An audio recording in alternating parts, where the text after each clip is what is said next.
Times of Israel reported yesterday the Israeli Defense Forces haven't hit Beirut in recent days following Biden request of Netanyahu.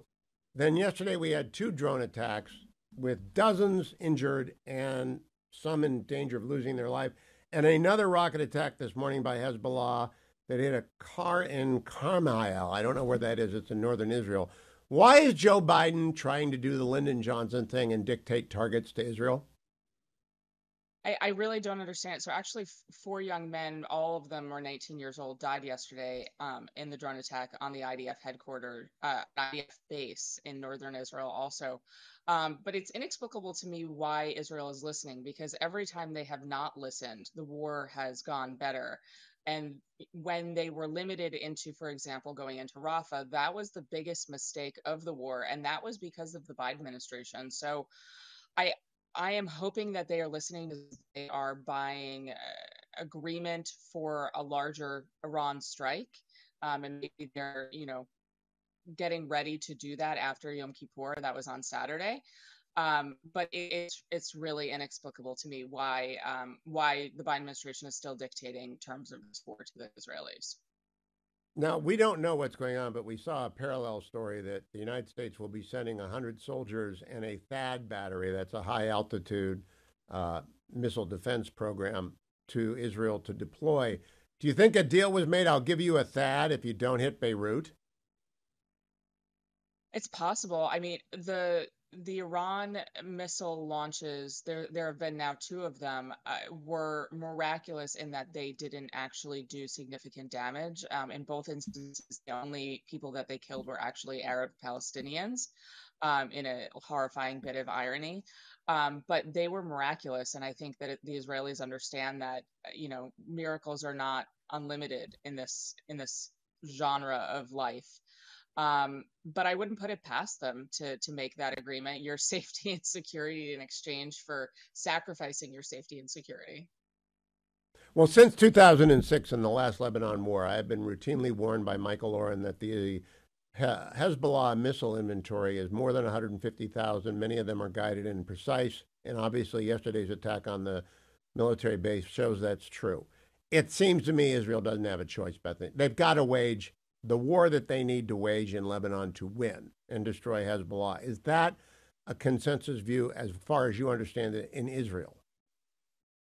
So I've had a lot of conversations with Jonathan Conricus. He's the former IDF spokesman, and he has agreed with Michael Oren on the stockpile that Hezbollah is sitting on. It is terrifying, the prospect of being involved in this war. The United Nations was tasked for the last 2 decades with limiting Hezbollah's ability to wage war in Israel, and they neglected to do so, even though that was literally their entire mandate. But I think the Israelis have come to understand that they have no choice. They have to go into this war, just like they had to go into a war that they didn't want in Gaza, because ultimately, this is the safety and security of the Jewish state. Right now, there are tens of thousands of Israelis who their houses have been destroyed and they can't return to them in northern Israel. They can't cede that territory forever, and so eventually, this threat has to be neutralized. So, Bethany, generally speaking, if they go to all out war in Lebanon, parts of four Israeli divisions are now in southern Lebanon. They're moving very slowly. Do you think American Jewry will support that? I mean, American jewelry is a pretty wide swath. There's American Jews who are like Doug Emhoff's daughter, who are fundraising for basically Hamas. She's fundraising for front organizations that are Hamas, linked to Hamas. You have that wing, and then you have more right-wing Jews, both religiously and politically, like myself. Um, there will never be a consensus among American Jews, but I think that there is a growing understanding for Jews for whom the Jewish state matters, that this is a fight that unfortunately has to be fought. So, I want to bring it down to politics and then take you into the break. I am predicting that if Kamala Harris wins, I don't think she's going to, but if she does, she'll be the most anti Israel president since the Jewish state was founded in 1948. Do you agree with my assessment, or do you think I'm premature in making that assertion? 115%, I agree. She would be Obama Why? on steroids. Why do you think that? if you look at the staff that she's surrounding herself with every both sides statement that she has made about this conflict, it matters how Israel conducts itself in this war. Well, if you look at what John Spencer, the West Point urban warfare expert, has said, Israel has conducted this war unlike any other country in world history, in that they have limited civilian casualties to the lowest possible numbers. And of course, there are innocents who have died in Gaza, and I'm not discounting that, but that's war. That's what happens in war. And Kamala Harris seems to think that there is a way to fight a war in which there is no collateral damage, and that is a fantasy land that she's only requiring of the Jewish faith, nowhere else in the world. Because, Bethany, we are now in short strokes times. We are getting close to the vote. And in fact, people are voting all across the country. The Latino vote is breaking very favorably for Donald Trump compared to the past. The New York Times this morning. The black vote is not turning out. President Obama is yelling at black men. Last week, a week ago, President Trump was on my show and he said, I think I should get a lot of Jewish votes. I mean, why in the world wouldn't I? Except, of course, there's some Jews in the Israel demonstrations. I told him those were outliers, and we had a little chat about that. What do you understand to be the likelihood of an increased Jewish American vote for Trump by the close of counting of votes on November 5? So I don't have high hopes for my community, unfortunately, on that front. But I will say that in the states where it matters, Pennsylvania and Ohio, I think, are the two, biggest Jewish communities where their votes actually count, unlike here in Maryland.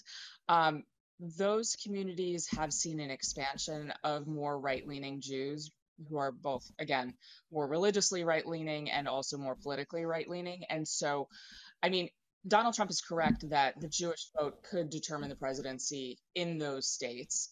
And I am cautiously optimistic about the Jewish vote in those states. On the Upper West Side of Manhattan, I'm not so cautious, but thankfully that vote doesn't matter. But I think in Ohio and Pennsylvania, there is a shot for the Jewish vote, not being stupid for once. I would also add in the suburbs of Detroit, there is a large Jewish American population. I know because I was often Yeah. a guest of different members of that congregation when I lived there, or that community when I lived there in the early '80s. Let me ask you though, do you think that we might have the effect of American Jews not saying that they're going to vote for Trump and then voting for Trump? Yeah, I mean, I think that's happened literally everywhere. People are sort of whisper. It's funny here in my community in Silver Spring, Maryland, which is super duper left leaning. Um, there are a lot of Hogan signs for Senate, and I think that those folks that is a stand-in for I'm voting Republican on the ticket, but all but one person in this community is too afraid to put up a Trump um, lawn sign. So I'm driving around and I'm seeing the Hogan lawn signs are really numerous here in Silver Spring, Maryland, which again could not be more left leaning. And so I do think that there is an understanding among Jews that we have friends on in one party and you have to fight the tide in another. So last night we had a farewell dinner for our friends up here because we're leaving this week now that the North American Wife Carrying Championship is over. That's an annual event on Columbus Day in Maine. I don't know if you're aware of that. I suppose Seth could compete. I would recommend to you the videos. But we were having dinner last night talking about the election, and I said, I have no idea. Nobody has any idea. Nobody knows what the turnout model is going to be. I think that's the fair admission that nobody has any idea. Do you agree with me, Bethany, or do you have a sense Trump is winning? I I do have a sense that Trump is winning. I'm looking at the Kamala Harris campaign and I'm seeing the flailing that's happening, both on the part of her and Tim Walz. There's a desperation that did not exist 2 weeks ago, 3 weeks ago. That I think that they're seeing internal polling that's making them feel worried. I As of now, obviously anything can change. 3 weeks is a lifetime, it feels like, in this country and in these news cycles. But as of right now, I think the tide is behind President Trump. Okay, last question. Yesterday, the vice president went to a largely black church in Greenville, North Carolina, and gave a 10-minute address that referenced Isaiah and Micah and Galatians and was very biblical from the pulpit at a large black church.